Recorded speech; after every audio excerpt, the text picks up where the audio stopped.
Everyone, कैसे हो आप सभी लोग? आई होप आप बहुत अच्छे होंगे और अच्छे से तैयारी भी चल रही होगी। सो आज हम करने वाले हैं banking and financial news for the month of May and this is your part 2। अगर आपने पार्ट 1 नहीं देखा है तो आई बटन पर आप क्लिक कर लीजिएगा, यहाँ पे आपको इसका लिंक मिल जाएगा पार्ट नंबर 1 का। एंड इस लेक्चर का जो PDF है वो एज यूजुअल आपको हमारे टेलीग्राम चैनल पे अपलोड कर दिया जाएगा। So let's begin with the session. पहला आपका क्वेश्चन है, which fintech platform has received in principle approval from the Reserve Bank of India for a payment aggregator licence under the payment and settlement system act 2007। तो इनमें से कौन सा fintech platform है जिसे इन प्रिंसिपल अप्रूवल मिला है RBI की तरफ से कि वो एज अ पेमेंट एग्रीगेटर काम कर सकता है? ठीक है, तो answer here is it is quick पे।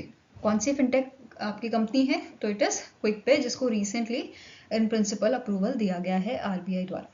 ठीक है, इसके साथ ही एक और न्यूज़ आपकी है कि फाइनल ऑथराइजेशन गेट ई पे को मिला है to operate as a payment aggregator. यहाँ पे इन प्रिंसिपल अप्रूवल मिला है क्विक पे को, फाइनल ऑथराइजेशन मिला है आपका गेट ई पे को। ठीक है, इसके अलावा कैपिटल इंडिया फाइनेंस लिमिटेड जो है, इसे RBI ने अप्रूवल दिया है sale and change in control of its material subsidiary. ठीक है, अभी रिसेंटली आपका जो जाक पे है, ठीक है, जाक पे को भी जो है आपका फाइनल अप्रूवल मिला था एंड पेयू जो है इसको भी फाइनल अप्रूवल RBI ने दिया था to operate as a payment aggregator. ठीक है, नेक्स्ट है, अब बात करेंगे स्टैटिक इन्फॉर्मेशन की। तो क्विक टच टेक्नोलॉजीज लिमिटेड जो है, इसके CEO हैं साहिल कुमार। हेडक्वार्टर्स का न्यू दिल्ली में लोकेटेड है और 2013 में से स्टैब्लिश किया गया था। गेट ई पे की बात करें तो इसके फाउंडर एंड CEO हैं आपके प्रवीण शर्मा। हेडक्वार्टर्स जयपुर राजस्थान में लोकेटेड है और इसे 2016 में स्टैब्लिश किया गया था। वहीं पे CIFL जो है, कैपिटल इंडिया फाइनेंस लिमिटेड जो है, इसे 1994 को स्टैब्लिश किया गया था। करंट CEO हैं पिनाक जयंत शाह और हेडक्वार्टर इसका मुंबई महाराष्ट्र में लोकेटेड है।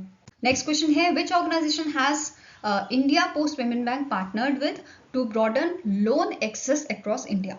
तो इनमें से कौन सी ऑर्गेनाइजेशन है जिसने पार्टनरशिप की है इंडिया पोस्ट पेमेंट बैंक के साथ, ताकि जो लोन एक्सेस है वो इंडिया में बढ़ाया जा सके? ठीक है, तो answer here is it is Aditya Birla capital limited. तो इन्होंने आदित्य बिरला कैपिटल लिमिटेड के साथ पार्टनरशिप की है। और अब बात करेंगे स्टैटिक इन्फॉर्मेशन की, IPPB की, इंडिया पोस्ट पेमेंट बैंक की। तो इसके MD and CEO हैं R Vishweswaran. Headquarter New Delhi में लोकेटेड है और इसे 2018 में स्टैब्लिश किया गया था। नेक्स्ट क्वेश्चन है, with which company did SBM bank India, जो आपकी सब्सिडी है स्टेट बैंक ऑफ मॉरिशस की, enter into a strategic bank assurance alliance to expand retail financial services? तो अपने रिटेल फाइनेंशियल सर्विसेज को एक्सपैंड करने के लिए, बढ़ाने के लिए यहाँ पे इन्होंने जो है बैंक एश्योरेंस टाइप किया है ICICI प्रूडेंशियल लाइफ इंश्योरेंस के साथ। ठीक है, answer here is option number B।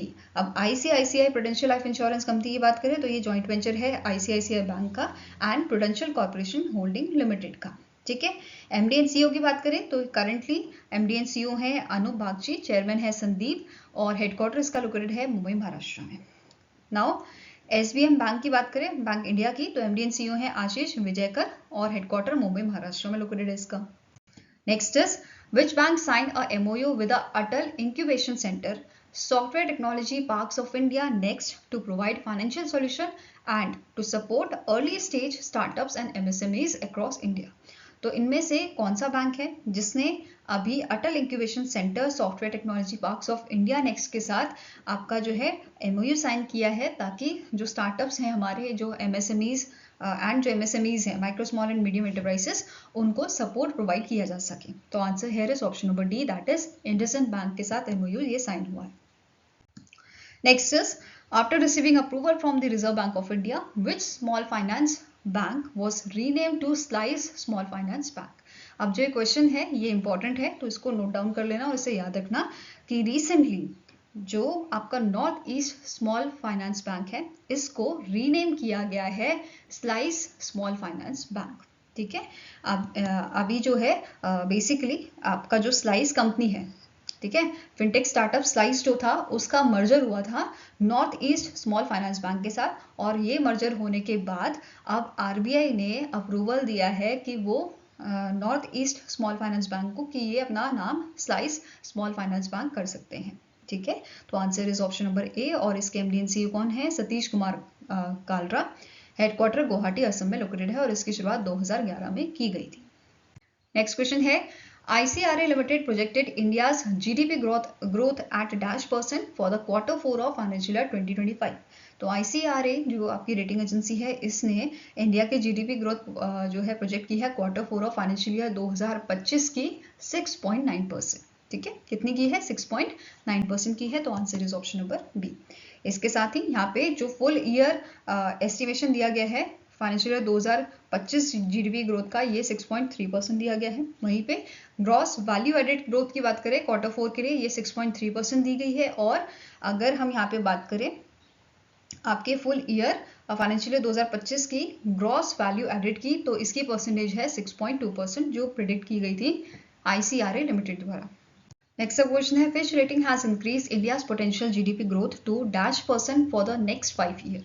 तो फिच रेटिंग ने जो है इंडिया की जो जीडीपी ग्रोथ है आने वाले मतलब ईयर नेक्स्ट 5 ईयर्स की, वो कितनी दी है? वो प्रिडिक्ट की है 6.4% की। ठीक है, तो आंसर आपका यहाँ पे है, it is option number D, that is 6.4% की इंडिया की पोटेंशियल जीडीपी ग्रोथ प्रिडिक्ट की गई है फिच रेटिंग द्वारा। Next up question है, the Punjab National Bank sell its entire stake of 20.90% in which company for rupees 34.04 crore. तो PNB ने अपने पूरे जो स्टेक्स थे इनके 20.90% के, ठीक है, ये कौन सी कंपनी में जो इनके स्टेक थे वो सेल किए हैं? तो India small medium enterprises asset reconstruction company में इनके इतने स्टेक थे जो इन्होंने सेल किए हैं 34.04 करोड़ के। किसको? Autumn infrastructure and investment limited को। इसके अलावा आईसैक की बात करें तो इसके अदर स्पॉन्सर्स कौन से हैं? SIDBI venture capital limited, SIDBI and bank of Baroda जो है इसके अदर स्पॉन्सर हैं। इसके अलावा आईसैक के एमडी एंड सीईओ कौन है करंटली? इनका नाम है अमिताभ मिश्रा। ठीक है, next is, in May 2025 Reserve Bank of India cancel the licence of which cooperative bank due to inadequate capital and earning prospect. तो इनमें से कौन सा आपका बैंक है जिसका लाइसेंस कैंसिल किया है आरबीआई ने?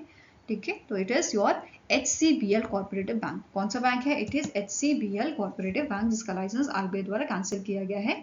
And reason here is inadequate capital and earning prospect.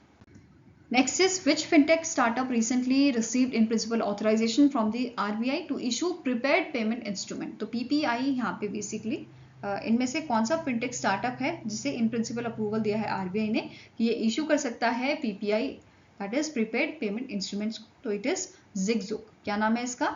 It is your ZigZoom। And इस अप्रूवल के साथ ये प्रीपेड वॉलेट्स और कार्ड जो है वो इशू कर सकता है।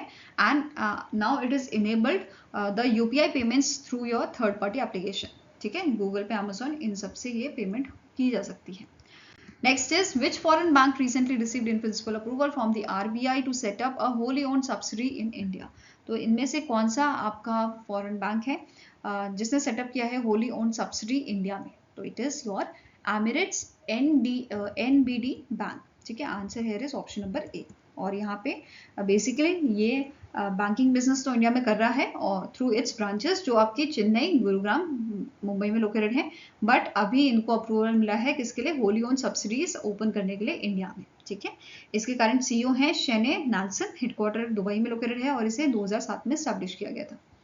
Next is, SBI Card and Payment Services Limited teamed up with which company to launch a co-branded credit card that offers healthcare benefits along with the financial rewards for the health conscious consumers. तो SBI Card and Payment Services ने recently partnership की है Apollo health को limited के साथ। ठीक है, यहाँ पे लॉन्च करने के लिए एक क्रेडिट कार्ड जिसका नाम है अपोलो SBI कार्ड सेलेक्ट। यहाँ पे आप इसकी इमेज देख सकते हैं। Now next is, name the company that has partnered with Bhutan's Green Digital Private Limited to develop Bhutan's largest solar energy project with a capacity of a 500 megawatt initiative valued at the 2000 crore। तो India की कौन सी company है जिसने partnership की है भूटान के green digital private limited के साथ? ठीक है, जो आपकी भूटान की कंपनी है और इन दोनों ने जॉइंट वेंचर यहाँ पे किया है 50-50 का। ठीक है, 50:50 का इनका जॉइंट वेंचर है और इंडिया की तरफ से ये ऑर्गेनाइजेशन है रिलायंस पावर। ठीक है, इनके द्वारा ये आपका जो है अग्रीमेंट साइन हुआ है। और यहाँ पे जो ग्रीन डिजिटल प्राइवेट लिमिटेड है ये सब्सिडी है भूटान की ही ऑर्गेनाइजेशन का Druk holding and investment limited का, DHI का। ठीक है, नाउ अब यहाँ पे क्या बोला गया है, ये जो आपकी पार्टनरशिप हुई है, ठीक है, इस सोलर एनर्जी प्रोजेक्ट के लिए, ये इनका टारगेट है कि ये इसे कंप्लीट करेंगे बाय द ईयर 2027, May 2027 तक ये कंप्लीशन हो जाएगा। नेक्स्ट अब क्वेश्चन है what regulatory change did RBI implement regarding the constitution limit for foreign portfolio investors in corporate bond. तो रिसेंटली अभी आरबीआई ने जो है आपके जो नॉर्म्स हैं वो रिलैक्स किए हैं, मतलब कुछ चेंजेस किए हैं एफपीआई के लिए, एफपीआई जो फॉरेन पोर्टफोलियो इन्वेस्टर्स हैं उनके लिए कि वो कॉर्पोरेट बॉन्ड्स में इन्वेस्ट कर सकते हैं, ठीक है, ताकि हमारा जो फॉरेन इन्वेस्टमेंट है वो यहाँ पे बढ़े, ठीक है। अब चेंजेस क्या है वो डिटेल में देखेंगे, उससे पहले क्वेश्चन का आंसर करते हैं कि यहाँ पे 15% कॉन्सेंट्रेशन लिमिट जो है वो हटा दी गई है, ठीक है। तो answer here is option number D. Now अब यहाँ पे क्या क्या चेंजेस किए गए हैं, जैसे एफपीआई जो है, एफपीआई को पहले रिस्ट्रिक्ट किया गया था, उनको सिर्फ अलाउड था 30% तक इन्वेस्ट करना of their corporate bonds holding. Now ये चीज़ हटा दी गई है एंड अब वो फ्रीली इन्वेस्ट कर सकते हैं शॉर्टर ड्यूरेशन कॉर्पोरेट बॉन्ड्स में, ठीक है। दूसरा यहाँ पे चेंज जो लाया गया है, मेजर चेंज, कि यहाँ पे जो इन्वेस्टमेंट है जो आपके एफपीआई से पहले वो इन्वेस्ट कर सकते थे only up to 15% of the prevailing corporate bond investment limit. Now ये भी अब हटा दिया गया है, इसको अब रिस्ट्रिक्शन को यहाँ पे एलिमिनेट कर दिया गया है, ठीक है। Next is which company recently sold approximately 1.2% of its stake in Bharti Airtel for around 1.54 billion US dollar through its investment arm Pastel Limited। तो recently जो सिंगापुर टेलीकम्युनिकेशन लिमिटेड है, इन्होंने 1.2% के जो स्टेक है, परसेंटेज स्टेक इनका है Bharti Airtel में, वो इन्होंने सोल्ड किया है, ठीक है। अब इनके पास टोटल कितने स्टेक रह गए हैं, 28.3% के स्टेक इनके पास रह गए हैं। नेक्स्ट क्वेश्चन है which bank recently launch the biz plus current accounts to support micro small and medium enterprises. तो इनमें से कौन सा आपका बैंक है जिसने इस बिज प्लस करंट अकाउंट्स को लॉन्च किया है, तो it is launch by the HDFC bank. किसने लॉन्च किया है, एचडीएफसी बैंक ने।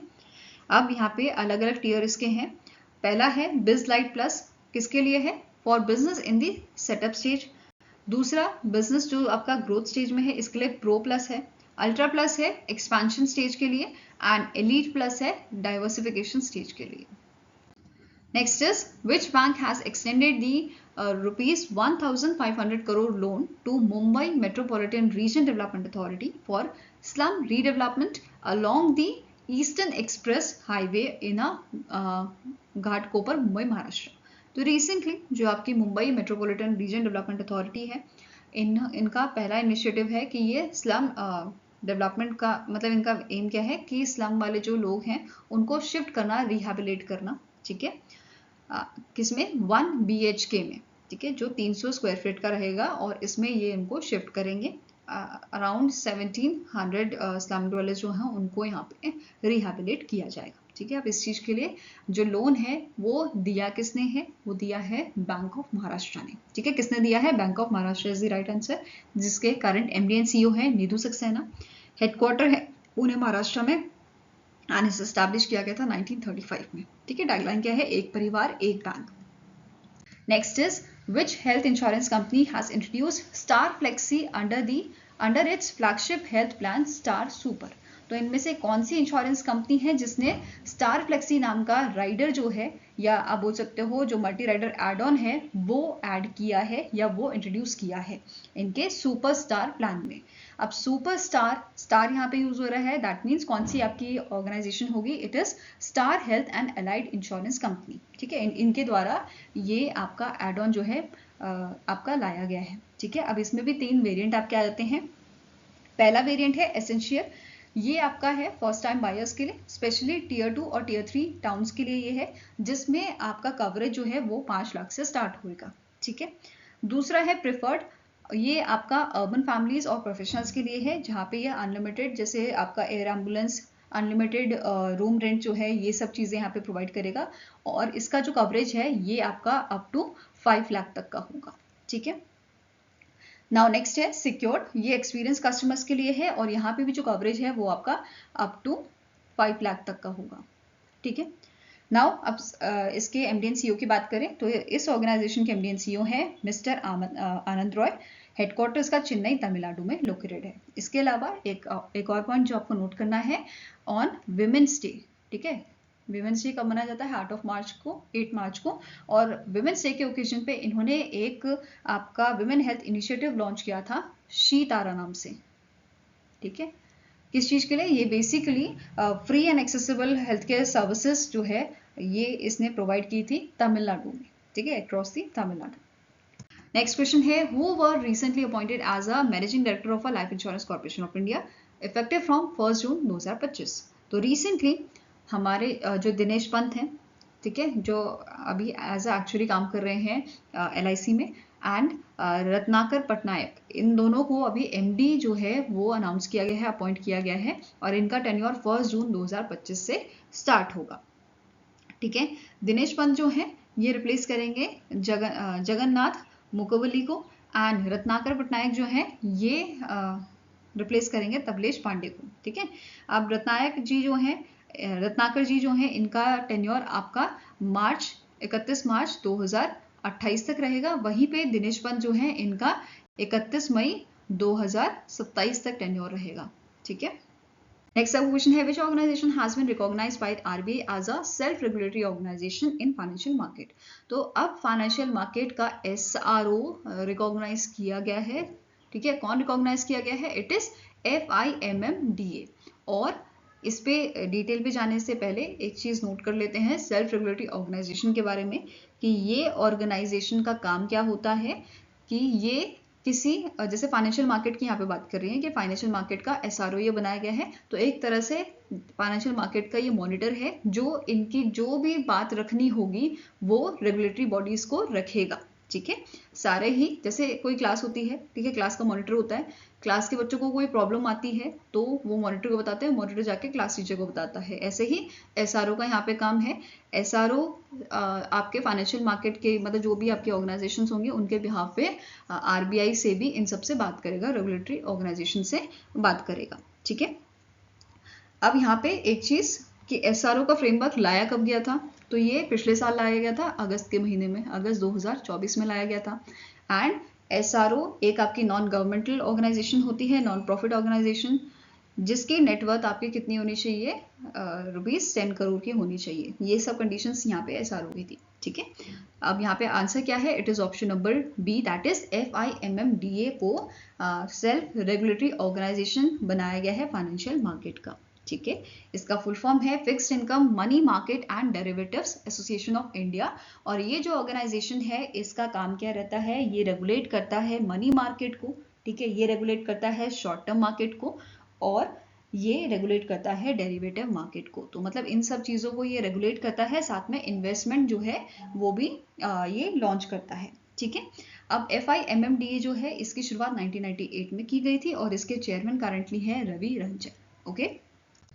Next is, SEBI has mandated the use of electronic book platform for all private placement debt issues of what minimum amount। तो recently SEBI ने mandatory कर दिया है electronic book platform का यूज। बेसिकली ये जो platform है यहाँ पे जो ऑर्गेनाइजेशंस हैं वो अपने ऑफर्स रख सकती हैं, ठीक है। जैसे अगर उनको मार्केट से पैसा उठाना है तो वो ऑफर यहाँ पे शेयर कर सकती हैं, ठीक है।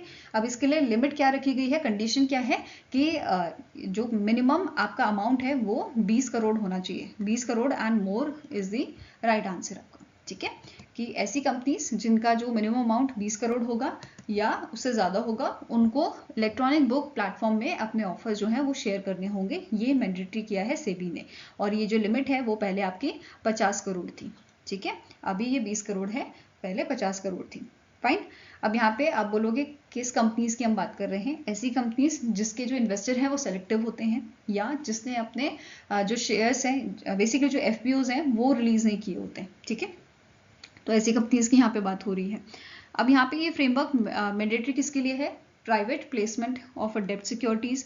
इसमें आपका non convertible redeemable preference shares भी आ जाएंगे, म्यूनिसिपल बॉन्ड्स भी आ जाएंगे, ठीक है। अब यहाँ पे किस टाइप की इशू होगी, कौन कौन सी अप्लाई होती है इशूज, ये देख लेते हैं। Single issue, shelf issue, follow on issues, ठीक है, ये सब इसमें है। इसके साथ ही आपका REITs और NBITs जो है उनको भी यहाँ पे आप एप्लीकेबल कर दिया गया है, जो पहले यहाँ पे कवर्ड नहीं किए गए थे, ठीक है। मैंडेटरी इनके लिए नहीं था बट अब ये इनके लिए भी मैंडेटरी किया गया है। Next is, in May 2025 the Competition Commission of India approved which group's proposal to acquire 26% stake each in a Bajaj Allianz General Insurance and Bajaj Allianz Life Insurance from Allianz SC, marking the largest deal in India's insurance sector. तो CCI ने अभी approve किया है Bajaj group को, ठीक है, for acquiring 26% stake in these two organisations, in these two companies. Okay, इसके अलावा CCI ने यहाँ पे और अप्रूवल भी दिए हैं, जैसे इन्होंने अप्रूव किया है नज़ारा टेक्नोलॉजीज को, ठीक है, for the acquisition of majority share holding by the Exana e state LLP from Chennai, Plutus wealth management and Junao Monteya Finsol. ठीक है, नेक्स्ट है CCI ने अप्रूवल दिया है जॉनसन इन्वेस्टमेंट को to acquire less than 10% minority stake in Haldiram snack food. इसके साथ ही तीसरा अप्रूवल है, CCI ने अप्रूव किया है 361 WM लिमिटेड को कि ये एक्वायर करें Baltiwala Karania securities private limited and Batliwala Karani finserv private limited को from Sahil Murarka and Batliwala and Karani resource management से. Okay, next is which bank was fined rupees 29.60 lakh by the RBI for not following its guidelines on financial statements presentation and disclosures. तो recently RBI ने yes bank पे जो है penalty लगाई है 29.60 लाख की, ठीक है, क्योंकि जो yes बैंक है इन्होंने RBI के जो नॉर्म्स होते हैं वो फुलफिल नहीं किए थे, इसलिए. दूसरा है कि RBI ने जो डिसास्टर बैंक इंडिया है इस पे पेनल्टी लगाई है 50 लाख की, ठीक है. नेक्स्ट क्वेश्चन है Indian overseas bank sign an MOU with which organisation to offer customise e-learning and certification programmes on MSMEs. तो रिसेंटली इंडियन ओवरसीज बैंक ने MOU साइन किया है आपका किसके साथ? Indian institute of banking and finance के साथ. किसके साथ? IIBF के साथ ये इन्होंने MOU साइन किया है ताकि ई-लर्निंग एंड सर्टिफिकेशन प्रोग्राम ये ऑर्गेनाइज कर सके micro small and medium enterprises के लिए. और इसके लिए सिग्नेटरीज यहाँ पे आपके हैं दिलीप कुमार बारेक जो जनरल मैनेजर हैं ह्यूमन रिसोर्स के IOB के, एंड डॉक्टर गंगाधरन डायरेक्टर जो आए आपके एकेडमिक्स IIBF के. नेक्स्ट इज मॉर्गन स्टैनली ने रिसेंटली रिवाइज की है इंडिया की GDP growth forecast financial year 2026 और 27 के लिए. 26 के लिए बताई है 6.2% और 27 के लिए बताई है 6.5% की, ठीक है. इसी के साथ SBI रिसर्च प्रोजेक्ट जो है इन्होंने इंडिया की GDP ग्रोथ बताई है Q4 ऑफ फाइनेंशियल ईयर 2025 के लिए 6.4 से 6.5% पे, ठीक है. नेक्स्ट है which Indian company sign a binding collaboration agreement with Spartan to localise the production of advance anti submarine warfare system including sonobuoys for Indian navy and global market. तो recently Adani defence and aerospace जो है इन्होंने agreement sign किया है Spartan के साथ, ठीक है, प्रोडक्शन करने के लिए advance anti submarine warfare system का, जहाँ पे आपका सोनोबॉयज भी इंक्लूडेड है. इसका काम क्या होता है? यहाँ पे सोनार सिस्टम बेसिकली यूज किया जाता है डिटेक्ट करने के लिए या लोकेट करने के लिए सबमरीन्स को और अंडर वाटर थ्रेड्स को, ठीक है. तो आंसर यहाँ पे आपको क्या हो जाएगा? It is option number B. Next is the apparel export promotion council AEPC ने एक MOU साइन किया है US बेस्ड ऑर्गेनाइजेशन के साथ प्रमोट करने के लिए सस्टेनेबल मैन्युफैक्चरिंग इंडिया के गारमेंट इंडस्ट्रीज के लिए, ठीक है. तो बेसिकली जो AEPC है इन्होंने MOU साइन किया है आपके ग्रीन बिजनेस सर्टिफिकेशन इंस्टीट्यूट के साथ, ठीक है, ग्रीन बिजनेस सर्टिफिकेशन इंस्टीट्यूट के साथ, ताकि इंडिया में जो आपकी गारमेंट फैक्ट्रीज हैं LEED leadership in energy and environmental design certified जो फैक्ट्रीज हैं उनको बूस्ट किया जा सके, ठीक है. इसके लिए ये आपका MOU साइन किया गया है. सिग्नेटरीज कौन थे? मिथिलेश्वर ठाकुर जो सेक्रेटरी जनरल है AEPC के, एंड गोपाला कृष्णन जो MD एंड CEO हैं आपके GBCI Asia Pacific and middle east के, ओके. इसी के साथ एक चीज जो नोट करनी है, इंडिया में अभी सिर्फ 13 गारमेंट फैक्ट्रीज हैं which are LED certified. Next question है which Bangalore based company received SEBI's approval to merge with Mumbai based Samuka agro industries limited. तो रिसेंटली SEBI ने जो है अप्रूवल दिया है गुजुबाई फूड को कि ये आपका मर्ज होएगा किसके साथ? समूका एग्रो इंडस्ट्रीज लिमिटेड के साथ, ठीक है. बट यहाँ पे अभी फाइनल अप्रूवल दिया जाएगा by the national company law tribunal द्वारा, NCLT द्वारा, नेशनल कंपनी लॉ ट्रिब्यूनल द्वारा यहाँ पे फाइनल अप्रूवल देना बाकी है, ठीक है. नेक्स्ट क्वेश्चन है, rule 8 of a securities Contract Regulation Rules 1957 was amended in the May 2025 to boost ease of doing business for brokers. The amendment was carried out by Dash. तो recently इनमें से कौन सा डिपार्टमेंट है जिसने amend किया है बेसिकली इस रूल को? तो it is amended by the department of economic affairs. ठीक है, किसने अमेंड किया है? डिपार्टमेंट ऑफ इकोनॉमिक अफेयर्स ने इसे अमेंड किया है। और अब यहाँ पे क्या बोला गया है कि जो आपके बेसिकली इन्वेस्टमेंट की जाएंगी यहाँ पे, ठीक है, नए प्रोविजन के अकॉर्डिंग कोई भी investment, any investment made by the member or a broker will not be considered as a business activity unless those investments include या involve climate funds या उनकी securities results in a financial liability for the broker। ठीक है, next point, next question है, which country officially join the BRICS backed new development bank as a new member? तो new development bank का नया member कौन बना है जिसने ऑफिशियली न्यू डेवलपमेंट बैंक को लॉन्च ज्वाइन किया है? तो इट इज अल्जीरिया। ठीक है, आंसर आपका यहाँ पे हो जाएगा, it is option number C. अब बात करते हैं न्यू डेवलपमेंट बैंक की। इसके प्रेसिडेंट है Dilma Rousseff. First president new development bank के कौन थे? केवी कमात। एंड इसका हेडक्वार्टर शंघाई चाइना में लोकेटेड है। फाइन। नाउ फाउंडिंग मेंबर्स कौन कौन से हैं ब्रिक्स के? Brazil, Russia, India, China and South Africa. इसके अलावा जो हमारे न्यू मेंबर्स हैं, बांग्लादेश, यूएई, इजिप्ट, अल्जीरिया, ये हैं। और प्रोस्पेक्टिव मेंबर्स की अगर हम बात करें तो ये आपका यूक्रे है। नेक्स्ट क्वेश्चन है, which crypto currency exchange become the first to be included in the Standard and Poor's 500 index based in the New York? जैसे इंडिया का BSE 250 स्मॉल कैप इंडेक्स होता है या लार्ज कैप इंडेक्स होता है, जहाँ पे आपके 250 जो टॉप की कंपनीज होंगी वो रजिस्टर्ड होती हैं। ठीक है, ऐसे ही आपका USA का S&P 500 इंडेक्स है, जहाँ पे 500 जो कंपनीज हैं, टॉप कंपनीज, वो यहाँ पे उसकी लिस्ट बेसिकली ये है। ठीक है, तो इसे ज्वाइन किया है रिसेंटली कॉइनबेस ने, जो आपका क्रिप्टो करेंसी एक्सचेंज है, जहाँ पे crypto currency buy and sale होती है। ठीक है, और ये आपकी कंपनी USA की है जिसने ज्वाइन किया है इस इंडेक्स को, S&P इंडेक्स को, स्टैंडर्ड एंड पुअर इंडेक्स को। और कॉइनबेस ने रिप्लेस किया है डिस्कवर फाइनेंशियल सर्विसेज को। क्लियर है? Next is, recently in May the SEBI has extended the compliance deadline for its revised framework on offshore derivative instrument, that is ODIs, issued by foreign portfolio investors from 17th May 2025 to dash। तो recently SEBI ने जो आपकी deadline थी revise करने के लिए framework on ODIs जो issue किए गए थे आपके FPIs के लिए, फॉरेन पोर्टफोलियो इन्वेस्टर्स के लिए, इसकी एक्सटेंशन दे दी है। पहले 17 मई को ये आपका खत्म होना था डेडलाइन, अब इसको इंक्रीज करके 17 नवंबर कर दिया गया है। तो आंसर आपका हो जाएगा यहाँ पे ऑप्शन नंबर सी। क्लियर है? इसका मेन एम क्या है? ट्रांसपेरेंसी और इन्वेस्टर अकाउंटेबिलिटी को एनहांस करना, बूस्ट करना। ठीक है, अब यहाँ पे कुछ डिस्क्लोजर रिक्वायरमेंट आपकी रखी गई है, जैसे जो आपके ऑफशोर डेरिवेटिव इंस्ट्रूमेंट्स हैं, ठीक है, जो सब्सक्राइबर है बेसिकली, उनको डिस्क्लोज करना होगा इनके ओनरशिप की डिटेल्स, अगर इनकी जो इक्विटी है, ठीक है, देयर इक्विटी ODI पोजीशन जो है, they exceed 50% exposure in that case to a single Indian corporate group, या फिर अगर इनका ओवरऑल इक्विटी जो है ODI एक्सपोजर का इन द इंडियन मार्केट ये एक्सीड होता है 25,000 करोड़ का, इन दैट केस उनको अपने ओनरशिप की जो डिटेल है वो देनी होगी। ठीक है, वो डिस्क्लोज करनी होगी।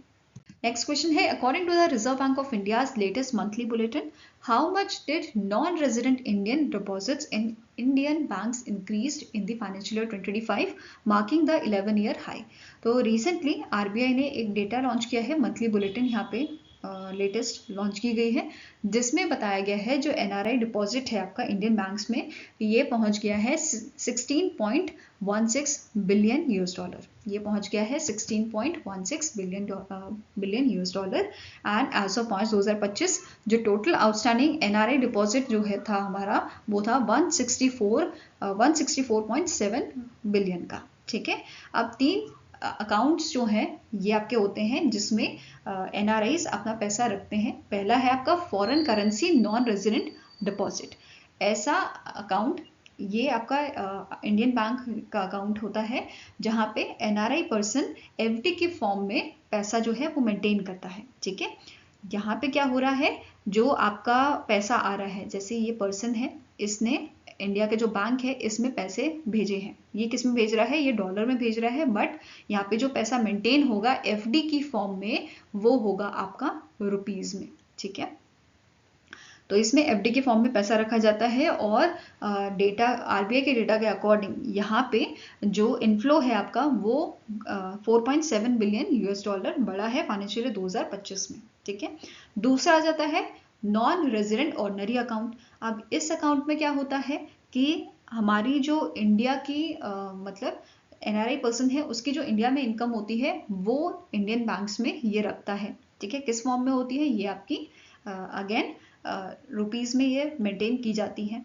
ठीक है, अब जैसे फॉर एग्जांपल एक पर्सन है, पर्सन ए, जिसने इंडिया में गवर्नमेंट नौकरी की, पूरा उसने अपना 60 साल नौकरी की, उसके बाद अब वो अपने बच्चों के साथ अब्रॉड शिफ्ट हो गया, तो उसकी जो पेंशन आती है, ठीक है, वो इस अकाउंट में आती है।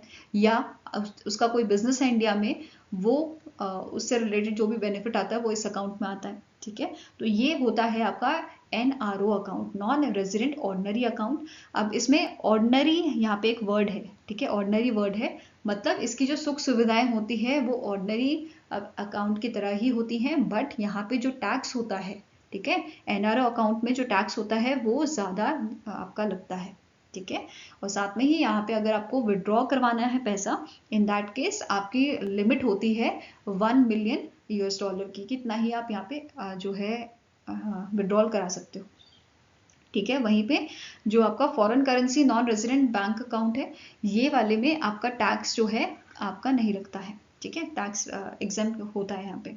ओके, बट इसमें एक कंडीशन होती है, जैसे फिक्स डिपॉजिट जो आप बना रहे हो वो मिनिमम 1 ईयर की होनी चाहिए और मैक्सिमम 5 साल की ये होनी चाहिए। ये आपका पहले वाले अकाउंट में कंडीशन होती है। और इन केस अगर आपकी जो एफडी आपने 1 साल के लिए बनाई और 1 साल के अंदर ही, मतलब 1 साल पूरा नहीं हुआ था और उससे पहले ही आपने उस एफडी को तोड़ दिया, इन दैट केस कोई यहाँ पे जो इंटरेस्ट है, नो इंटरेस्ट इज पेड। ठीक है, कोई इंटरेस्ट यहाँ पे पे नहीं किया जाता। नेक्स्ट आता है आपका NRE रूपी अकाउंट। NRE रूपी अकाउंट जो है, इसमें भी क्या होता है, पर्सन डॉलर में अपनी जो इनकम है, जो उसने यूएसए में जैसे कमा रहा है, तो उसने अपनी इनकम जो है डॉलर में भेजी है इस अकाउंट में, और ये जो अकाउंट है आपका, इसमें मेंटेन किया जाता है रुपीज फॉर्म में इसको। ठीक है, जब चाहे ये पर्सन अपना पैसा विड्रॉ कर सकता है, और यहाँ पे इसको सुविधा होती है, ये सेविंग अकाउंट भी रख सकता है, करंट अकाउंट, एफडी या आरडी, किसी भी फॉर्म में ये यहाँ पे पैसा आपका रख सकता है। ठीक है, इसमें भी आपका कोई इंटरेस्ट नहीं लगता है। फाइन, अब यहाँ पे क्या बोला है, जो NRE रूपी अकाउंट है इसमें इनफ्लो देखा गया है, it grow to the 4.7 billion US dollar in the financial year 2025। वहीं पे NRO अकाउंट का ये है 4.4 बिलियन यूएस डॉलर। क्लियर है? नेक्स्ट क्वेश्चन है, as per the RBI data the outward remittance under the liberalised remittance scheme decline by -% to the 29.56 billion US dollar in the financial year 2025। वहीं पे ये आपका 31.74 billion US dollar था 2024 में। ठीक है, तो सबसे पहले आउटवर्ड रेमिटेंस और इनवर्ड रेमिटेंस दो चीजें होती हैं, वो क्लियर करती हूँ। आउटवर्ड रेमिटेंस होता है कि इंडिया से पैसा जो है बाहर जा रहा है। अब ये किस फॉर्म में जाता है, जैसे कोई बच्चा पढ़ाई करने अब्रॉड जाता है तो उसकी जो फीस जाती है, ठीक है, वो आपका एक एग्जाम्पल हो गया। दूसरा हो गया, अगर आप बाहर देशों में घूमने जाते हैं, ठीक है, या मेडिकल ट्रीटमेंट कराने जाते हैं, तो ये सारे आप इन सब की वजह से इंडिया का जो पैसा है वो बाहर देशों में जाता है। ठीक है, वहीं पे दूसरी टर्म होती है इनवर्ड रेमिटेंस, जहाँ पे बाहर देश का पैसा इंडिया में आता है। जैसे स्टडी का मैंने एग्जाम्पल लिया, तो बाहर देशों से इंडिया में भी लोग पढ़ने आते हैं, है ना, तो वो फीस के फॉर्म में पैसा इंडिया को दे रहे हैं। मेडिकल ट्रीटमेंट के लिए आते हैं तो पैसा इंडिया में आ रहा है। ठीक है, घूमने आ रहे हैं, पैसा इंडिया में आ रहा है। इसी वजह से इंडिया जो है वो टूरिज्म पे भी काफी ध्यान देता है ना। वापस क्वेश्चन पे आते हैं। आरबीआई के डेटा के अकॉर्डिंग जो आउटवर्ड रेमिटेंस है अंडर लिबरलाइज्ड रेमिटेंस स्कीम, ये आपका जो है कम हुआ है, डिक्लाइन हुआ है। ठीक है, कितना डिक्लाइन हुआ है, इट डिक्लाइन टू दी 6.85%। ठीक है, कितना डिक्लाइन हुआ है, 6.85% डिक्लाइन हुआ है, क्योंकि बच्चे बाहर देशों में पढ़ने कम जा रहे हैं, मतलब जो एजुकेशन रेमिटेंस हमारा था वो अब कम हो रहा है। 16.09% ही आपका देखने को मिला है, and it reach to the 2.92 billion US dollar in the 2025 financial year 2025। Medical treatment एक और है, जो आपका मेडिकल ट्रीटमेंट रेमिटेंस जो है ये ड्रॉप हुआ है 56.30%, क्योंकि इंडिया में जो हेल्थ केयर ऑप्शन है वो आपके बढ़ते जा रहे हैं, अच्छी टेक्नोलॉजीज यहाँ पे यूज़ की जा रही है। ठीक है, ट्रैवल स्पेंडिंग की बात करें तो यहाँ पे भी आपका जो है डिक्लाइन हमें देखने को मिला है कि लोग बाहर देशों में घूमने जो है कम जा रहे हैं। बट कुछ सेक्टर्स, कुछ जगहें ऐसी हैं जहाँ पे हमें ग्रोथ देखने को मिली है, जैसे इक्विटी एंड डेब्ट इन्वेस्टमेंट। तो लोग बाहर देशों में इन्वेस्ट कर रहे हैं, ये 12.45% ही बढ़ा है हमारा, and it reach to the 1.69 billion. वहीं पे जो इमूवेबल प्रॉपर्टीज हैं वो खरीदी जा रही हैं, एंड इसका आपको परसेंटेज 33.11% जो है वो बढ़ा है। ठीक है, साथ में एक पॉइंट है कि मार्च 2025 में जो रेमिटेंस है हमारा ये बढ़ा था 10.65% ईयर ऑन ईयर बेसिस पे, and it reach to the 2.55 billion US dollar. Okay, next question है, the RBI imposed a penalty of rupees 63.60 lakh on which bank for failing to transfer eligible funds to depositors education and awareness fund and for collecting collateral on small agricultural loan and basically which violates the RBI guidelines। तो इनमें से कौन सा बैंक है जिसपे 63.60 लाख की penalty RBI ने लगाई है ड्यू टू दीज रीजन? तो answer is it is union bank of India. ठीक है, किस पे पेनल्टी लगाई है? यूनियन बैंक ऑफ इंडिया पे 63.60 लाख की ये पेनल्टी है। इसके साथ साथ आपका जो ट्रांस सेक्टरी टेक्नोलॉजीज हैं इन पे भी पेनल्टी लगाई गई है 40 लाख की आरबीआई ने। नेक्स्ट क्वेश्चन है, recently in May Vivriti asset management secured what amount of डेप्ट from the Development Bank of Austria, जो वियना ऑस्ट्रिया में आपका लोकेटेड है, for its Vivriti India retail asset fund. तो रिसेंटली जो डेवलपमेंट बैंक है ऑस्ट्रिया का, इन्होंने 20 मिलियन यूएस डॉलर का जो फंड है वो आपका दिया है विवृति एसेट मैनेजमेंट को। ठीक है, next is the Reserve Bank of India has established a 6-member payment regulatory board to regulate and supervise payment system in India.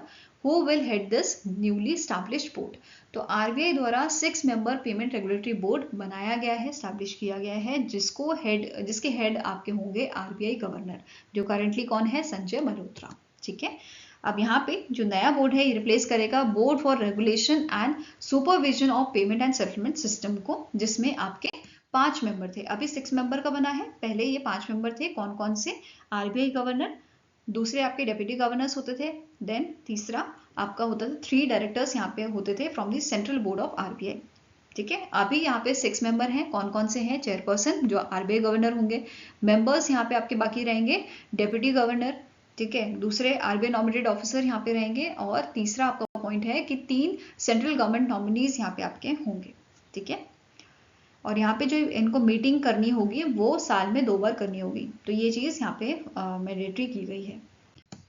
Next question है, which Indian bank partnered with super dot money to launch a co-branded RuPay credit card to offer high cashback rewards for UPI payments? तो इनमें से कौन सा Indian bank है जिन्होंने super dot money के साथ पार्टनरशिप की है? तो it is your axis bank. Axis bank ने पार्टनरशिप की है सुपर डॉट मनी के साथ और लॉन्च किया है Axis bank super dot money RuPay credit card को, जिसमें आपको कैश बेनिफिट्स मिलेंगे। जैसे यूपीआई ट्रांजैक्शन करते हो तो अप टू यहाँ पे 3% का कैशबैक जो है आपको स्कैन एंड पे पे दिया जाएगा, और 1% कैशबैक आपका अदर एलिजिबल स्पेंड्स जो होंगे उन पे दिया जाएगा। और मैक्सिमम कैशबैक कितना मिल सकता है? 500 पर बिलिंग साइकिल ये आपको दिया जा सकता है। नेक्स्ट सब क्वेश्चन है, which Indian bank entered into a strategic partnership with the Aditya Birla Sun Life insurance company limited to expand life insurance accessibility in India? तो रिसेंटली इनमें से कौन सा आपका बैंक है जिसने बैंक इंश्योरेंस टाई अप या स्ट्रेटेजिक पार्टनरशिप की है Aditya Birla Sun Life insurance के साथ, इनके प्रोडक्ट को लेके कि ये एक्सपैंड करे लाइफ इंश्योरेंस एक्सेसिबिलिटी को?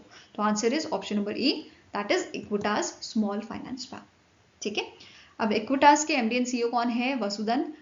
वसुदेवन पीएन, इसका हेडक्वार्टर चेन्नई तमिलनाडु में आपका लोकेटेड है। नेक्स्ट क्वेश्चन है, what interest rate was approved by ministry of finance on employees provident fund deposit for the financial year 2025? तो जो आपकी एम्प्लॉयज प्रोविडेंट फंड डिपॉजिट है इसके लिए जो रेट ऑफ इंटरेस्ट है वो मिनिस्ट्री ऑफ फाइनेंस ने दिया है, इट इज़ 8.25%। ठीक है, कितना आपका जो है अप्रूव किया गया है, 8.25% का किया गया है। हम बात करेंगे एम्प्लॉयज़ प्रोविडेंट फंड स्कीम की।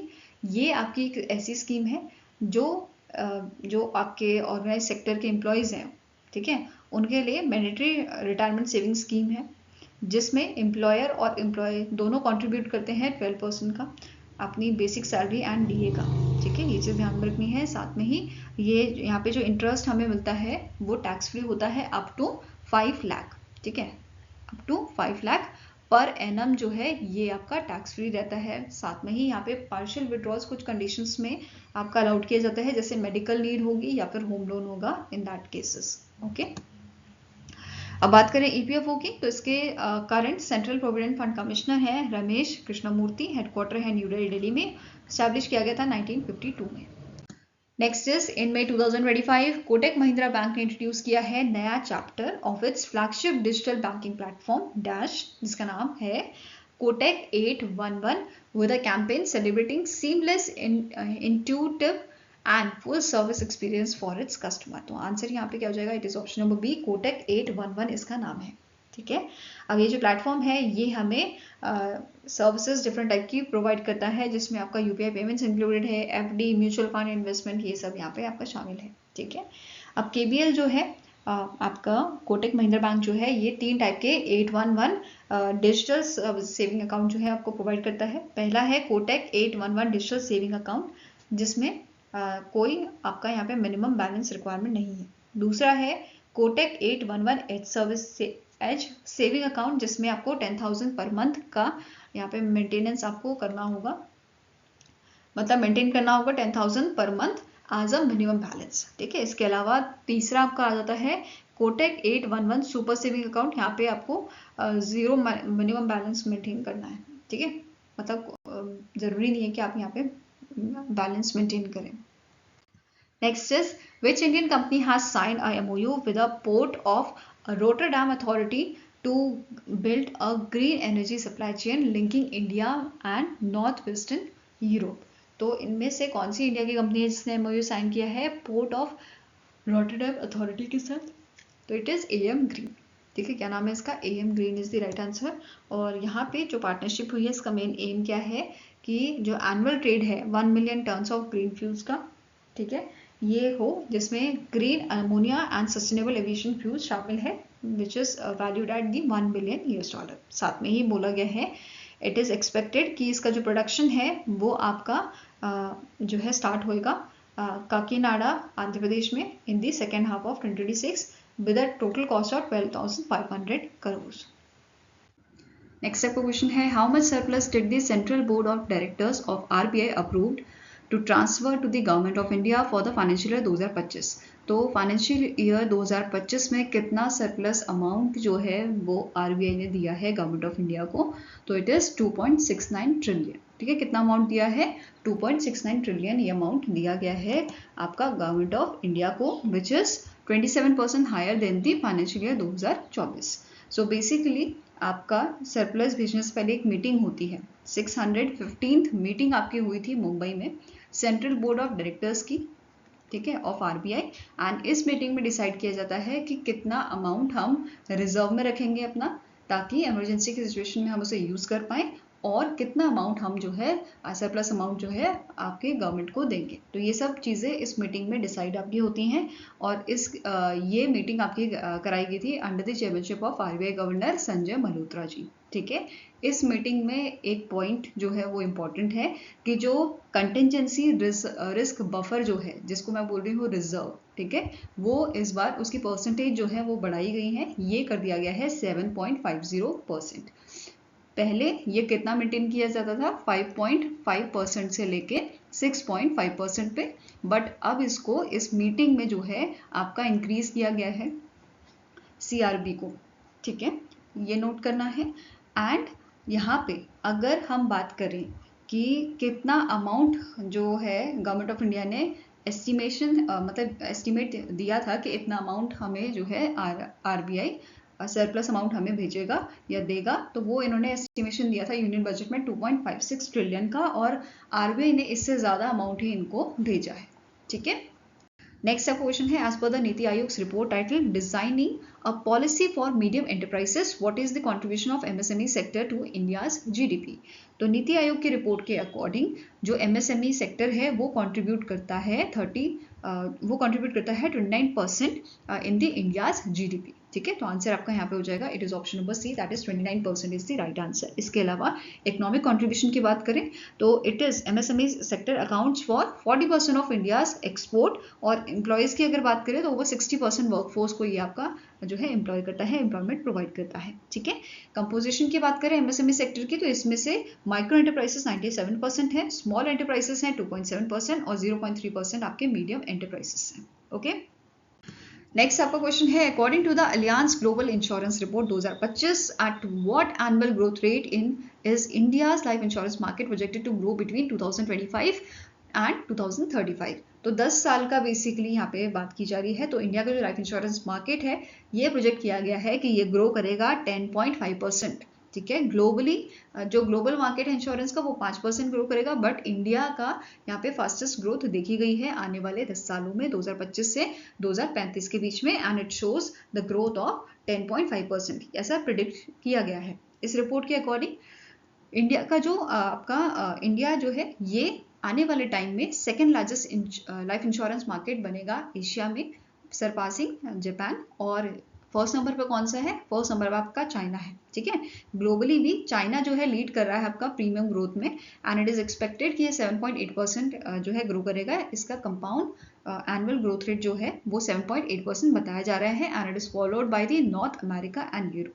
ठीक है, इंडिया की अगर हम बात करें तो 2024 पे 24 की बात की जा रही है कि इंडिया का जो टोटल इंश्योरेंस मार्केट आपका था, लाइफ हो या नॉन लाइफ इंश्योरेंस मार्केट हो, तो ये आपका बड़ा था 10.6%, जो 2023 में 7.7% बढ़ा था। अब ये कितना है, 10.6% आपका बढ़ा था। ठीक है, और प्रीमियम इनकम जो आपकी है वो है 145 अप्रोक्सीमेटली 145 बिलियन यूएस डॉलर की। ठीक है, अब मुझे कमेंट सेक्शन में एक चीज़ बताइए, इंडिया का जो एफडीआई है, एफडीआई लिमिट जो है इंडिया में वो आपकी 100% कर दी गई है, बट प्रीवियस लिमिट क्या थी आपकी इंश्योरेंस सेक्टर के एफडीआई की, वो मुझे कमेंट सेक्शन में बताइए आप। ठीक है, next is which pet food brand recently achieved unicorn status in India. तो आपके 2025 में 4 यूनिकॉर्न मतलब 4 कंपनी जो है वो यूनिकॉर्न बनी है। ठीक है, अब आपको बताना है इनमें से कौन सी कंपनी ऐसी है जो पेट फूड बनाती है और उसे यूनिकॉर्न स्टेटस रिसेंटली मिला है, और वो 4th यूनिकॉर्न कंपनी आपकी बनी है 2025 की। ठीक है, तो answer here is option number B, that is drool जो है ये आपकी यूनिकॉर्न कंपनी बनी है। ठीक है, after Netradyne technology private limited, just pay technology and Potter के बाद। ठीक है, नाउ ड्रूल पेट की अगर हम बात करें, drool pet food private limited की, तो इसके सीईओ हैं शशांक सिन्हा, हेडक्वार्टर इसका लोकेटेड आपका छत्तीसगढ़ में, और इसकी शुरुआत 2010 में आपकी की गई थी।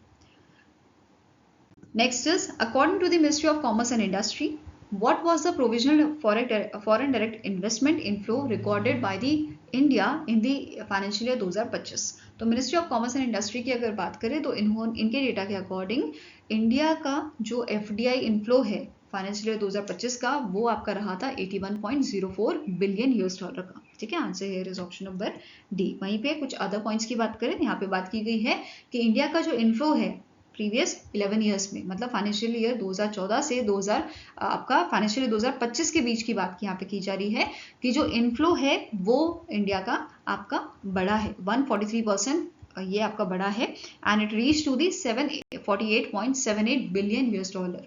ठीक है, फाइनेंशियल ईयर 2014 से 2025 के बीच में। इसके अलावा जो सोर्स कंट्रीज थी वो भी हमारी बड़ी हैं, पहले 89 थी, अब ये बढ़ के फाइनेंशियल ईयर 2025 में 112 ये हो गई हैं। ओके, देन नेक्स्ट आपको पॉइंट बोल रहा है टॉप रेसिपिएंट सेक्टर, ऐसे सेक्टर जिन्होंने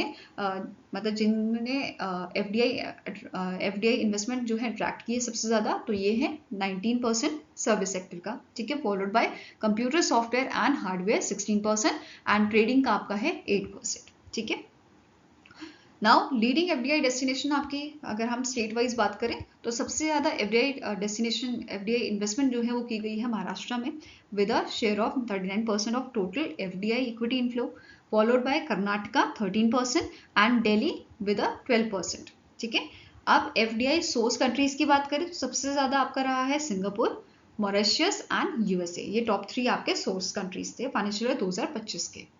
नेक्स्ट सब क्वेश्चन है, विच entities collectively acquired 4.25% unit holding in a national highways infra trust for 1100 crore. तो इनमें से कौन सी एंटिटीज है जिन्होंने कलेक्टिवली एक्वायर किया है 4.25% का शेयर आपके नेशनल हाईवेज इंफ्रा ट्रस्ट में? तो it is done by the SBI life insurance and Vidyanidhi LLP। तो answer here is option number A, that is SBI life insurance ने यहाँ पे 1.93% के स्टेक जो है वो एक्वायर किए हैं, वेयरएज विद्यानिधि ने 2.3% के स्टेक एक्वायर किए हैं अप्रोक्सीमेटली 4.49 करोड़ यूनिट्स से। ठीक है, नेक्स्ट क्वेश्चन है, as per the RBI draft guidelines on gold loans which of the following statements is correct? तो आपके यहाँ पे आपको बताना है कौन सी स्टेटमेंट करेक्ट है। तो अभी रिसेंटली गाइडलाइन आपकी निकाली गई है गोल्ड लोन से रिलेटेड RBI ने। तो उसके अकॉर्डिंग पहली आपका जो स्टेटमेंट है वो कह रहा है borrowers can pledge gold for loan up to 75% of its value. ठीक है, लेंडर्स, इसके अलावा नेक्स्ट पॉइंट है, लेंडर जो है they must obtain proof of ownership such as purchase of receipt and declaration, कि जो आप जिस सामान पे आप जो है मतलब लोन ले रहे हो तो वो आपके बेसिकली वो आपका है कि नहीं है। ठीक है, तो उसके बारे में पूरी डिटेल की यहाँ पे बात की जा रही है कि वो वहाँ पे प्रूफ होना चाहिए। ठीक है, देन नेक्स्ट है, for the first time silver jewellery and 925 purity silver coins जो है इनको भी लोन के लिए एक्सेप्ट किया जाएगा। Then borrowers can pledge up to 1 kg of gold ornaments and 50 grams of gold coin. तो ये सब चीजें यहाँ पे मेंशन की गई हैं। इसके अलावा नेक्स्ट पॉइंट क्या बोल रहा है, सारे आपके पॉइंट करेक्ट हैं। तो answer is option number E, that is all of the above points are correct. इसके अलावा और क्या आपके गाइडलाइंस यहाँ पे थी कि जो बोरोवर है they will receive detail gold purity certificate जिसमें आपका weight, purity, deduction and valuation के बारे में बताया गया होगा फॉर द ट्रांसपेरेंसी पर्पस। ठीक है, नेक्स्ट है, कुछ चीज़ों पे रिस्ट्रिक्शन है यहाँ पे, जैसे जो लोन यहाँ पे आपका है वो दिया जाएगा गोल्ड ज्वेलरी पे, ऐसे गोल्ड कॉइन जो बैंक आपका इशू करता है। ठीक है, जिसकी आपकी प्योरिटी जो है 22 कैरेट होनी चाहिए या उससे ज़्यादा होनी चाहिए। ठीक है, तो इस पे आपको इन चीज़ों पे आपको जो है लोन मिलेगा। इसके अलावा यहाँ पे कुछ चीज़ मैंडेटरी की गई है, जैसे जो लोन अग्रीमेंट होगा उसमें आपके गोल्ड की डिटेल होनी चाहिए, क्या ऑक्शन प्रोसीजर है वो मेंशन होना चाहिए। ठीक है, जो रीपेमेंट टर्म्स है, फीस है, वो सब यहाँ पे मेंशन होना चाहिए आपके अग्रीमेंट में, ताकि दोनों ही जो एंटिटीज हैं, मतलब जो भी इंडिविजुअल है और जो आपका ऑर्गेनाइजेशन है उसके बीच में क्लैरिटी रहे। ठीक है, इसके अलावा लास्ट आपका ऑप्शन है, यहाँ पे क्या बोला गया है, अगर जैसे फॉर एग्जांपल 5 साल के लिए आपने लोन लिया अपना गोल्ड रख के, तो आपने उसे टाइमली चुका दिया, बट जैसे फॉर एग्जांपल आज आपका लोन खत्म हो गया 6 जून को, आपने यहाँ पे जो है अपना लेंडर को बोला कि भाई मेरा लोन फिनिश हो गया और आपने पूरा उसका पैसा लौटा दिया, तो विद इन 7 वर्किंग डेज उसको आपका जो पैसा, आपका जो लोन है, आपका जो गोल्ड है सॉरी, वो आपको जो है वापस करना होगा। अगर वो ऐसा नहीं करता है, इन दैट केस पर डे उसको 5000 का फाइन आपको देना होगा, मतलब डिले जो वो कर रहा है उसके लिए उसको फीस पे करनी होगी। ओके, नेक्स्ट क्वेश्चन है, which of the following statement is are correct as per the RBI's draft circular title updation or periodic updation of KYC revise instruction. तो RBI ने रिसेंटली आपकी जो है सर्कुलर बेसिकली निकाला है KYC को update करने का। तो पहला स्टेटमेंट आपका क्या बोल रहा है, जो कस्टमर है उनको अपडेट करना होगा उनका KYC, और ये KYC वो अपडेट कर पाएंगे सिर्फ उनकी होम ब्रांच से। ठीक है, for the reactivation of the dormant account. Next आपका बोल रहा है कि जो बैंक है इन्होंने अलाउ किया है remote KYC updation through video based customer identification process. अब वो मतलब घर बैठे बैठे भी अपना KYC अपडेशन करवा पाएंगे upon customer request and subject to facility available. Next है, बैंक में engage authorities business correspondents to assist customer and collect KYC documents for reactivating their inoperative account। तो यहाँ पे इन्होंने अलाउ किया है कि ऑथराइज जो बिजनेस कॉरस्पॉन्डेंट्स होंगे वो बेसिकली उनको अलाउ किया है कि वो असिस्ट करेंगे हमारे, मतलब जो इनके बैंक के कस्टमर्स होंगे, कि वो KYC डॉक्यूमेंट्स कैसे अपडेट करें और कलेक्ट करें, ठीक है, और कैसे वो रीएक्टिवेट कर सकते हैं इनका इनऑपरेटिव अकाउंट, ऐसा बैंक अकाउंट जो बेसिकली जिसमें 2 साल से आपका कोई ट्रांजेक्शन नहीं हुआ है, ठीक है। तो ये आपका पूछा गया कौन सा करेक्ट ऑप्शन है, तो ऑप्शन नंबर 2 एंड 3 जो है वो आपका करेक्ट है, तो statement 2 and 3 only they are correct, ठीक है। अब जो फर्स्ट वाला है इसमें क्या करेक्शन है कि आप जो है KYC डिटेल अपडेट करवा सकते हो किसी भी ब्रांच से, ठीक है। यहाँ पे आपकी होम ब्रांच की जगह एनी ब्रांच आ जाएगा, ठीक है, कहीं से भी आप अपना KYC अपडेट करवा सकते हो, okay fine. Now next is, which former bank CEO was barred by SEBI from trading in securities market due to insider trading allegation? तो रिसेंटली इंडसइंड बैंक का काफ़ी न्यूज़ में है और इसके जो CEO हैं उनको बैन किया गया है सेबी द्वारा, और 4 इनके एग्जीक्यूटिव हैं उनको भी बैन किया गया है कि वो जो है ट्रेडिंग नहीं करेंगे सिक्योरिटीज मार्केट में, ठीक है। तो answer here is option number B, that is Sumant Kathpalia जो फॉर्मर CEO है इंडसइंड बैंक के, ठीक है, उनको यहाँ पे बैन किया गया है। इनके साथ साथ अरुण खुराना, सुशांत सौरभ, रोहन जताना एंड अनिल मार्को राव जो है इनको भी बैन किया गया है, एक्सक्लूड किया गया है, ठीक है। इंडसइंड बैंक की बात करें तो हेडक्वार्टर्स का मुंबई महाराष्ट्र में है, 1994 में इसकी शुरुआत की गई थी और टैगलाइन इसकी है we make you feel richer. Next sub question है, which company has recently in May receive final approval from SEBI to commence its mutual fund business in India. तो इनमें से कौन सा आपका कंपनी है जिसे फाइनल अप्रूवल मिला है सेबी से कि वो म्यूचुअल फंड बिजनेस कर सकता है इंडिया में? So it is your Jio BlackRock Asset Management, which is a joint venture of Jio Financial and BlackRock. Okay, it is a joint venture of 50-50 joint venture of your Jio Financial Services and BlackRock. और recently एक और news थी कि Jio BlackRock Asset Management company जो है इन्होंने appoint किया है अपने MD and CEO Sid Swaminathan को, ठीक है। Next is, according to the ministry of coal, India का जो कोल इंपोर्ट है वो डिक्लाइन हुआ है 7.9% and it reach to dash during the financial year 2025। तो फाइनेंशियल ईयर 2025 में इंडिया का इंपोर्ट जो है वो कम हुआ है एंड कितना ये पहुंच गया है, and it reach to the 243.62 million ton, ठीक है। कितना डिक्लाइन हुआ है? 7.9% का ये डिक्लाइन हमें देखने को मिला है, फाइन। इसके अलावा यहाँ पे डिक्लाइन होने के बावजूद पावर जनरेशन जो आपकी है कोल बेस ये बड़ी है 3.04% फाइनेंशियल ईयर 2025 में, क्लियर है। Next is, which two companies have received in principle approval from the RBI, from the Reserve Bank of India, to operate as a payment aggregator for cross-border export and import activities? तो इनमें से कौन सी आपके जो हैं companies हैं जिनको इन principle approval मिला है बाय द RBI? तो it is Worldline, e payment India and PayPal India private limited. तो ये दोनों जो आपकी कंपनीज हैं ये इनको इन प्रिंसिपल अप्रूवल मिला है RBI से, ठीक है। नाउ दोनों कंपनीज की बात करेंगे तो पहला वर्ल्डलाइन ई पेमेंट इंडिया की बात करते हैं। इसके CEO हैं रमेश नरसिम्हन, हेडक्वार्टर मुंबई महाराष्ट्र में है और 2005 में इसे स्टैब्लिश किया गया था। Whereas PayPal India private limited की बात करें, MD एंड कंट्री मैनेजर इसके हैं अनुपम पहूजा, हेडक्वार्टर है चेन्नई में और इसे 2006 में स्टैब्लिश किया गया था। Next is, who announced the early retirement from the position of MD and CEO of Axis Max Life Insurance, which is effective from 30th September 2025।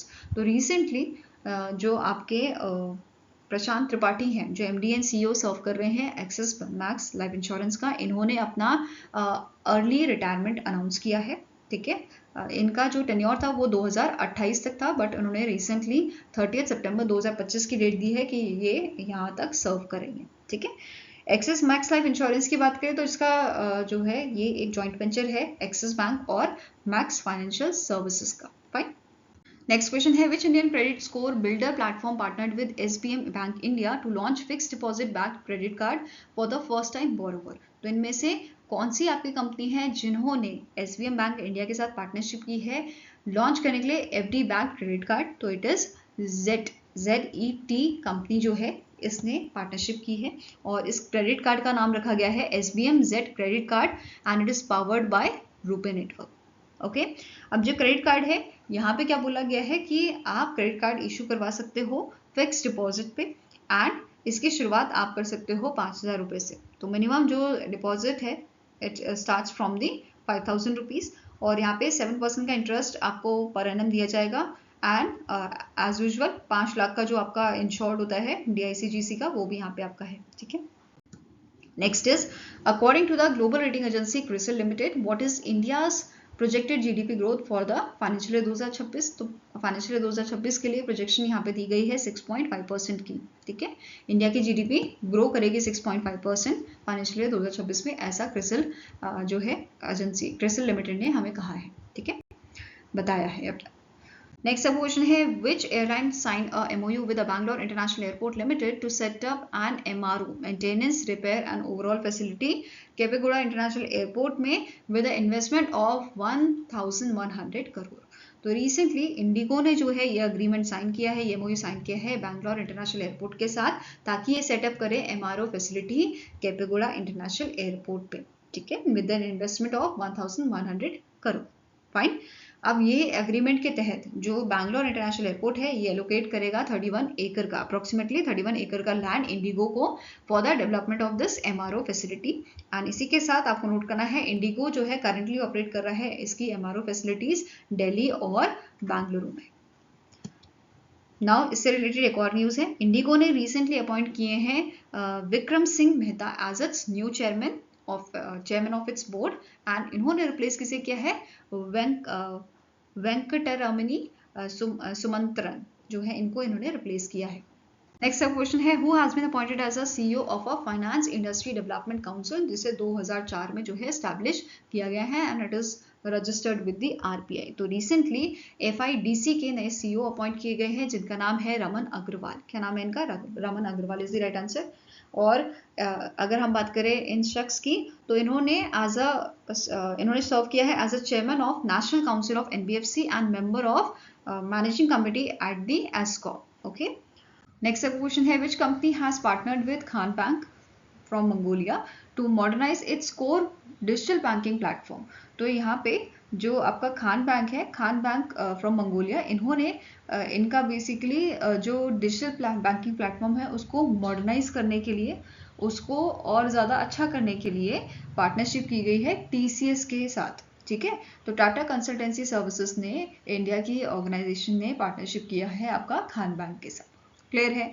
Now अब TCS का जो एक आपका कॉम्प्रिहेंसिव सूट है banking financial services software solution का, जिसका नाम है TCS BaNCS global banking platform, ये यहाँ पे अडॉप्ट किया जाएगा and it is design to streamline the process and enhancing the customer services, ठीक है।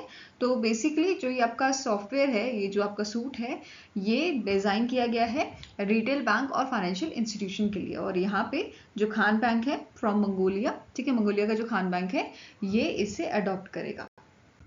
Next is in May 2025 Indian Oil ultimate table tennis that is UTT, इन्होंने 3 साल का अग्रीमेंट साइन किया है, इनमें से कौन सी कंपनी के साथ, for to boost the reach and visibility of a table tennis in India.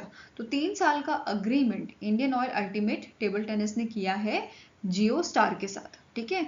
अब यहाँ पे ये ब्रॉडकास्टिंग और स्ट्रीमिंग पार्टनर जो है रहेगा जियो स्टार, इंडियन ऑयल UTT का टिल द 2027, ठीक है, 2027 तक ये आपका पार्टनर रहेगा। इसके अलावा बात करेंगे इंडियन ऑयल UTT की, तो 2025 की, तो इसे ऑर्गेनाइज किया जा रहा है table tennis federation of India द्वारा and it is promoted by Neeraj Bajaj and Vita Dani, ठीक है। इस टूर्नामेंट की शुरुआत आपकी 31 मई को हुई थी और ये 15 जून तक चलेगा। कहाँ पे ये हो रहा है, अहमदाबाद गुजरात में हो रहा है, ठीक है।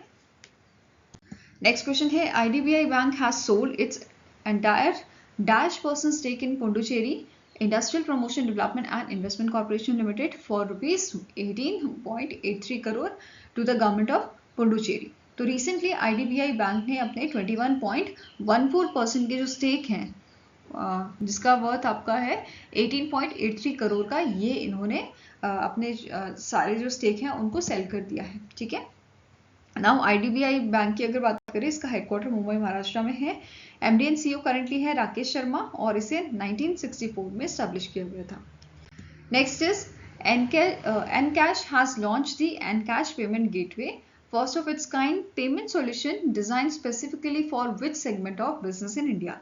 तो Encash जो आपका फिनटेक कंपनी है, इसने लॉन्च किया है Encash पेमेंट गेटवे, और ये इन्होंने लॉन्च किया है हेल्प करने के लिए startups and small to medium size businesses के लिए, ठीक है। तो आंसर यहाँ पे क्या हो जाएगा, A एंड B, तो both A and B are correct, ठीक है। जो यहाँ पे small medium size business merchant हैं और स्टार्टअप मर्चेंट हैं, ठीक है, उनके लिए ये लाया गया है। अब जो गेटवे है ये आपका डिज़ाइन किया गया है कि जो आपके मर्चेंट्स की नीड है, इंडिया के ओवर 63 मिलियन आपके small to medium size business and startup merchants हैं, उनको हेल्प करने के लिए ये पेमेंट जो है, पेमेंट गेटवे आपका लाया गया है, ठीक है। एनकैश की बात करें 2018 में इसको स्टैब्लिश किया गया था। इसके फाउंडर्स आपके हैं Yadvendra Singh Tyagi, Hemant Bishnoi and Naveen Bindal. Okay, I hope आपको वीडियो पसंद आया हो। पसंद आया तो लाइक एंड शेयर जरूर कीजिएगा और हमारे साथ जुड़ने के लिए हमारे चैनल को सब्सक्राइब कीजिएगा। अगर आपके कोई सजेशन है तो आप हमें मेल कर सकते हो benchmarkstudy007@gmail.com पे, या फिर आप हमें कमेंट सेक्शन में भी लिख सकते हैं। सो मिलेंगे ऐसे ही नेक्स्ट वीडियो के साथ। Till then take care, have a nice day and all the best for your preparations.